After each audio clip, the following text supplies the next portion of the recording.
Eto naman, ang usapin naman dito, naalala nyo, kung naalala nyo yung sinabi ni Bryce, kung naalala nyo, yung sinasabi ni Senator Ping Lacson na merong pumapasok sa Senado at may pinuntahang senador ho, mga kababayan, na staff o tauhan nung isang construction company. Pakinggan ho natin, mga bossing.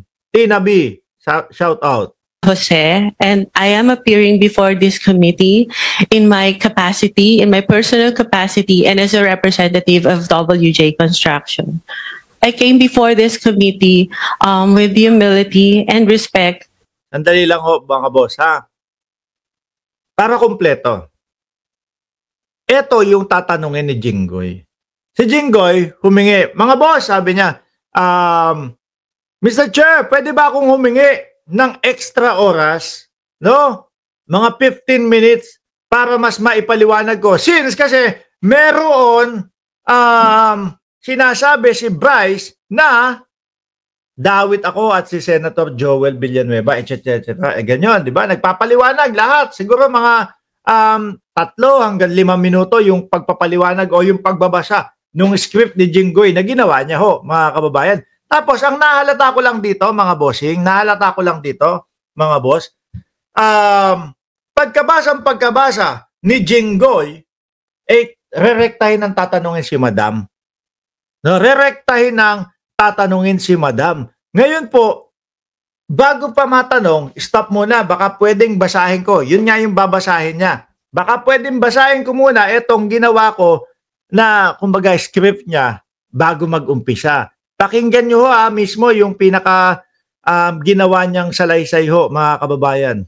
Mukhang sa salaysay pa lang, may paglilinis na ng pangalan ni Jinggoy. Hindi pa natatanong, pero mukhang may paglilinis na ng pangalan ni Jinggoy. Banat! Okay. For the record, ano po ang kumpletong pangalan ninyo? Your Honor, if I may, can I have please a short statement? Ayan.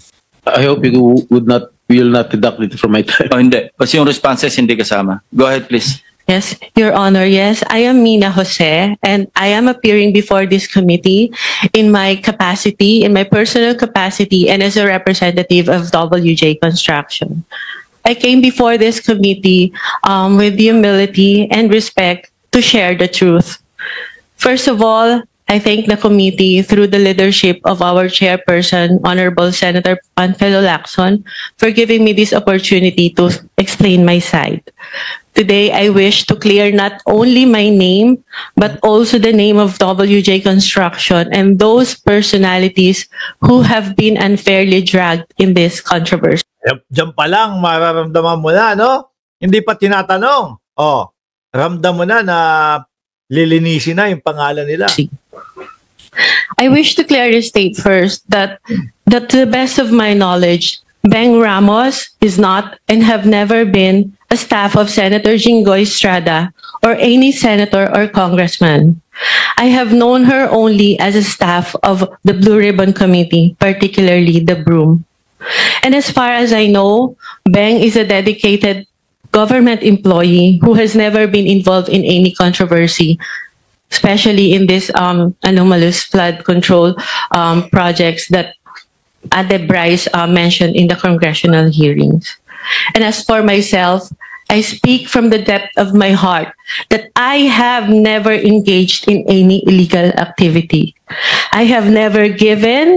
Pakinggan nyo na, tandaan nyo ho yun, mga kababayan.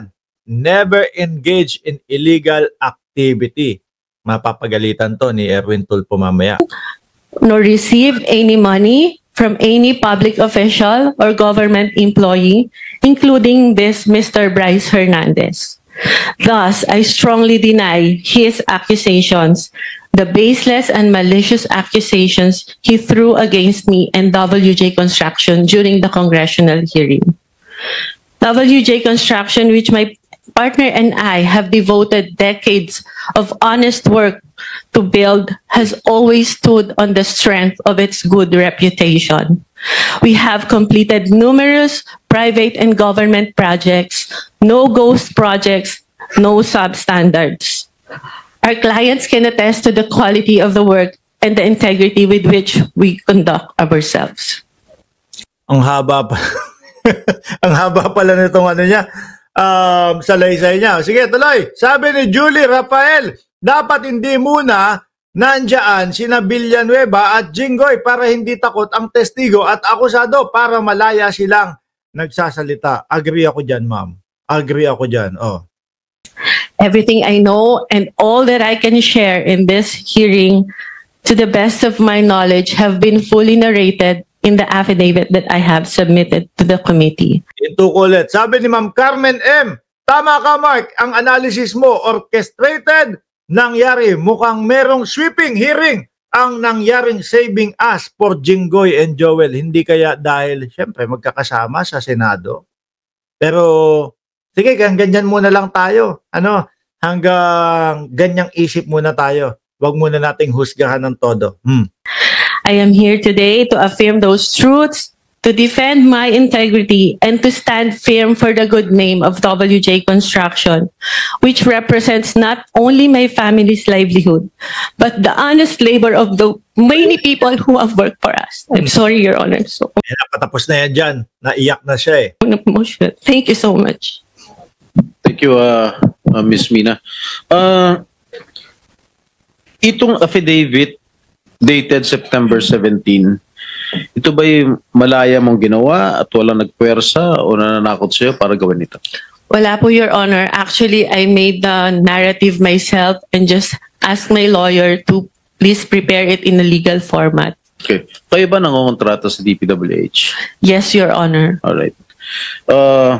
Ang WJ Construction ay negosyo nyo. Tama po ba? Yes po. Kailan kayo nagsimula magnegosyo? Okay, Pumasok sa construction business. WJ Construction started po as sole proprietor when my husband was still single in 1998. And tuloy-tuloy lang po yung kanyang paggawa ng projects in both private and government projects. Sandali, may nagtatanong dito. Sabi ni Enchong Sound, bakit hindi sinasagot ni Jinggoy ang paratang sa kanya ni Robby? Nakakainip maghintay ng sagot niya dun. Kayo, gusto niyo na naman yung dumugo ang puwet, ha? Mamaya na yan. Sige, dito muna tayo sa kanila. And in 2021 po, it transitioned into a one-person corporation. Okay? So, ano yung mga kontratang nakukuha nyo sa DPWH? Meron bang mga flood control projects? Meron po kami huling last ginawa na flood control in 2023 po. 2023? Yes po. Ano po lugar? Sa Manila po. Sa Manila lang? Yes po. Okay. Ilan yung mga flood control projects ninyo? So far yun pa lang po. Isa lang? Yes po. Magkano halaga? 24 million po, Your Honor.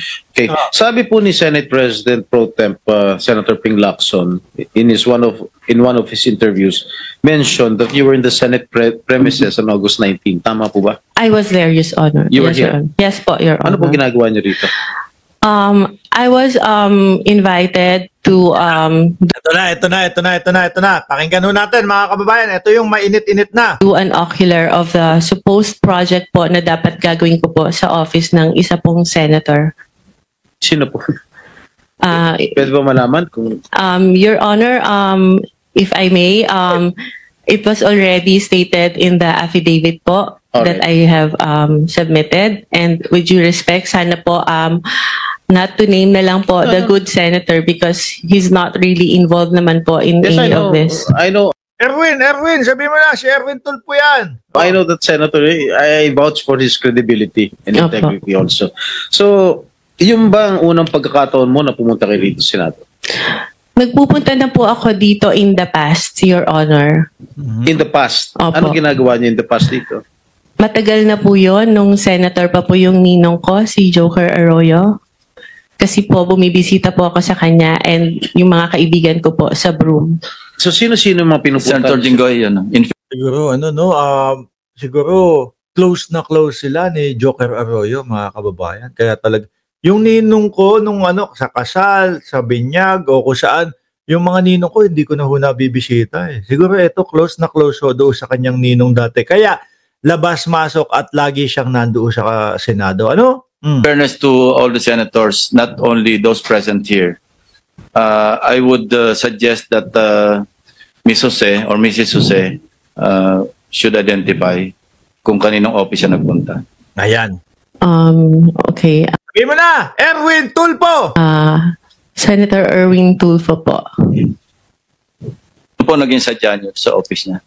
Meron po kasing problem yung terrace ni Senator Erwin na binabaha po siya, lalo po pag umuulan. So, ako po yung na-refer na contractor nung staff niya na kung pwede po tingnan namin gawa ng solusyon and mag-suggest po kami sa kanya.